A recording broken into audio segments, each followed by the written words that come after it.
गोरखपुर पहुंचे प्रदेश के मुख्यमंत्री योगी आदित्यनाथ मदन मोहन मालवीय प्रौद्योगिकी विश्वविद्यालय में पहुंचे थे और उन्होंने रोजगार मेले में शिरकत करके एक बार फिर से रोजगार को एक बढ़ावा देने का काम किया है। और ऐसे में सदर सांसद रवि किशन के साथ एमएलसी धर्मेंद्र सिंह सहित तमाम विधायक और जनप्रतिनिधि यहां पहुंचे हुए थे। उत्तर प्रदेश सरकार के मंत्री भी यहां पहुंचे हुए थे। सांसद जी, आज का दिन बड़ा कह सकते हैं ऐतिहासिक होगा, क्योंकि नवरात्र के अष्टमी के दिन मुख्यमंत्री ने रोजगार मेले में शामिल होकर के फिर से लोग संदेश देने का काम किया है। क्या लग रहा है कि आने वाले चुनाव में ये सब बड़ा काम आने वाला है? नहीं, देखिए, शारदीय अष्टमी पे ये मेरे यशस्वी प्रधानमंत्री जी की चुनाव को लेकर सोच नहीं होती, महाराज जी की सोच। ये तो जनता को देना ही है। युवाओं को हम लोग जॉब नहीं दे रहे हैं, वो अमेरिका जा रहे हैं, लंदन जा रहे हैं और वहां पर काम कर रहे हैं, और उन देशों को हम लोग बढ़ावा दे रहे हैं। पूरे वर्ल्ड में अब चले जाओ, इंडियन यंग ब्रेन्स को लोग खरीद रहे हैं, हायर कर रहे हैं। हमारे बच्चे, भारत के बच्चे अमेरिका में काम कर रहे हैं, लाखों की तादाद में। कनाडा में है, लंदन में है, यूएई में है, मिडिल ईस्ट में। कुछ डॉलर्स, कुछ ज्यादा पैसे पाने के लिए अपने माता पिता अपनी धरती से दूर चले जाते हैं। यही सोच को बदलने के लिए मोदी जी ने कदम उठाया, पूज्य महाराज जी ने डबल इंजन सरकार की। मेरे बच्चे, मेरा युवा मेरे क्षेत्र में रहे, मेरे जिले में रहे, मेरे प्रदेश में रहे, मेरे गांव में रहे, वो बाहर ना जाए। जी ने कहा भी है कि कोविड के बाद से जो बाहर से आने वाले जो बेरोजगार थे उन्हें यही यूपी में रोजगार देने का काम किया। अब बाहर लोग उन्हें बुला रहे हैं, लेकिन यूपी में रोजगार इतना है कि वो बाहर अब नहीं जा। 40 लाख अब यहाँ पे नहीं मिलते हैं टेक्नीशियन। मैं ही घर बनाने के लिए हमको मजदूर नहीं मिल पा रहे थे। अगर अच्छा टेक्नीशियन, आज कुछ सब बिजी यहाँ, आज सबको काम है, फिल्मों की शूटिंग है, रोजगार है, हर तरीके से आगे। अच्छा, इस चुनाव में जो इंडिया गठबंधन है, अभी से मतभेद शुरू हो गया है कांग्रेस और सपा में। हाँ, देखिए, वो तो मैंने कहा तो ध्वस्त होना ही, नीतीश जी ने कह दिया, वहाँ अखिलेश जी भी कह रहे हैं। अखिलेश जी को उन्होंने प्रहार किया, वहाँ के मुख्यमंत्री का, पूर्व मुख्यमंत्री कमलनाथ जी ने। तो इससे पता जी, गठबंधन तो ये सब ड्रामा। वहाँ कांग्रेस ने कल वहां पर उनके प्रवक्ता ने आप पार्टी के 10 साल पहले के उनकी कूटनीतियों के बारे में बताया कि कैसे लोग रामलीला मैदान में सब ड्रामा कर रहे थे। तो ये सारी चीजें देखिएगा, ये पार्टी, ये चुनाव आते आते इंडिया गठबंधन एकदम ध्वस्त हो जाएगा, क्योंकि ये झूठ के आधार पे था। पर्सनल स्वार्थ के आधार पर आप जब भी रहते हैं, जब आपका लोभ होता है कुर्सी का, पद का, तब आपको गिरना ही है, क्योंकि ये रामराज है। ये देश अब जाग चुका है, ये देश अब सच्चाई पर, सत्य पे चल रहा है। मोदी जी ने ऐसी मानसिकता बदल दी है कि आप जात पात की राजनीति करके जी नहीं पाएंगे। स्वार्थ की राजनीति, भ्रष्टाचार को लेके पद पाना या पावर में आने वाली राजनीति अब इस देश में, अब भारत बर्दाश्त नहीं करेगा। तो ये इंडिया को ध्वस्त होना ही था। उसमें इतने सारे स्वार्थ थे, इतना सारा लोभ था। क्या संदेश देंगे इंडिया गठबंधन? बस इतना कहा कि भैया हो, शुरुआत हो गई, आप लोग बिखरते जाओगे और बहुत बुरी तरह बिखरोगे, क्योंकि आप लोग स्वार्थ के साथ आए थे। तो जिंदगी झंड बा, बाकी लोगों के मालूम बा।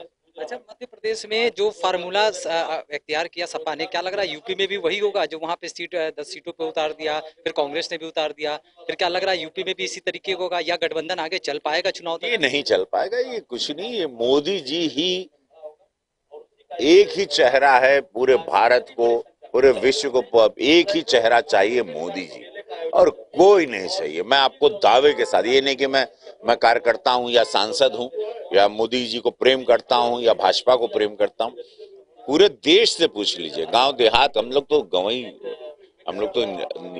गांव की राजनीति करते हैं। अयोध्या में इस बार कौन सा किरदार निभाया? केवट हम निभा लिए अभी। हाँ प्रभु, धन्यवाद। ठीक है, बिल्कुल ठीक है आपने। और हमारे साथ डॉक्टर धर्मेंद्र सिंह जी भी मौजूद हैं, जो कि एमएलसी हैं।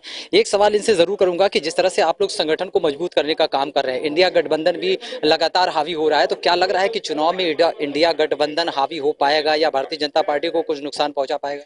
देखिए, 2014 से लेकर के मोदी जी के नेतृत्व में जिस प्रकार से भारत आगे बढ़ा है, हर क्षेत्र में जिस प्रकार से संगठन से लेकर के सरकार ने मिलकर के काम को आगे बढ़ाया है, 2014 के पहले जिस प्रकार से देश के अंदर रोज भ्रष्टाचार और घोटालों के धमाके होते थे, 2014 के बाद हर क्षेत्र में जिस तरह हम आगे बढ़े हैं, और उत्तर प्रदेश में योगी आदित्यनाथ जी के नेतृत्व में जो कानून का राज स्थापित कर रहे हैं, विकास के नए मॉडल को आगे बढ़ाने का काम हो रहा है। मैं कह सकता हूँ मोदी जी और योगी जी की जोड़ी जिस प्रकार से 2014, 2017 में जो परिणाम दिया, 2019 में सपा बसपा गठबंधन के बावजूद जो परिणाम आए और 2022 में फिर से उत्तर प्रदेश में योगी जी के नेतृत्व में, मोदी जी के मार्गदर्शन में हम सरकार में आए, तो मैं कह सकता हूं मोदी जी और योगी जी जो इस काम को आगे बढ़ा रहे हैं,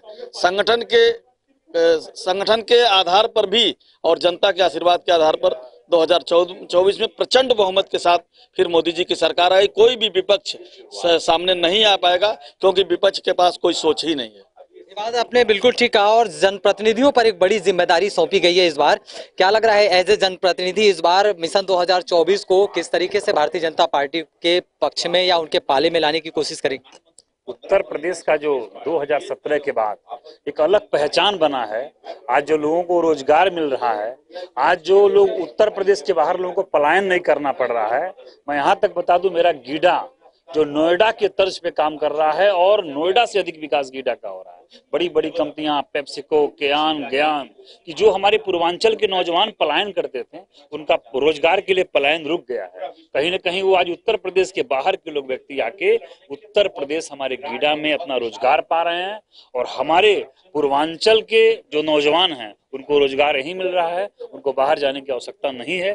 कहीं न कहीं इससे पूरी जनता, आज जो पूज्य महाराज जी ने कहा कि उत्तर प्रदेश के लोगों को बाहर जाने की आवश्यकता नहीं है और उत्तर प्रदेश के लोगों को उत्तर प्रदेश में रोजगार मिल रहा है, जिसका एक जीता जाता उदाहरण हमारा गीडा इंडस्ट्रियल एरिया दिख रहा है। बिल्कुल ठीक कहा आपने और यही वजह है कि आज के रोजगार मेले के जरिए एक बड़ा संदेश देने का काम किया गया और साथ ही जिस तरीके से जो जिम्मेदारी सभी लोगों को सौंपी गई है और आने वाले चुनावों को लेकर के भी लोग एकत्रित हैं। चूंकि आप यहाँ जो जनप्रतिनिधि हैं, तमाम जो लोगों को देख रहे हैं, वो यहाँ पर पूरी तरह से इस चीज़ को लेकर समझ रहे हैं और जिस तरीके से इंडिया गठबंधन को लेकर सदर सांसद रवि किशन ने कहा है कि वो आने वाले समय में ध्वस्त हो जाएगा, वो आपस में ही मतभेद है और वो चीज़ देखने को भी मिलेगा। कैमरा पर्सन अजीज के साथ सुशील कुमार, इंडिया न्यूज, गोरखपुर।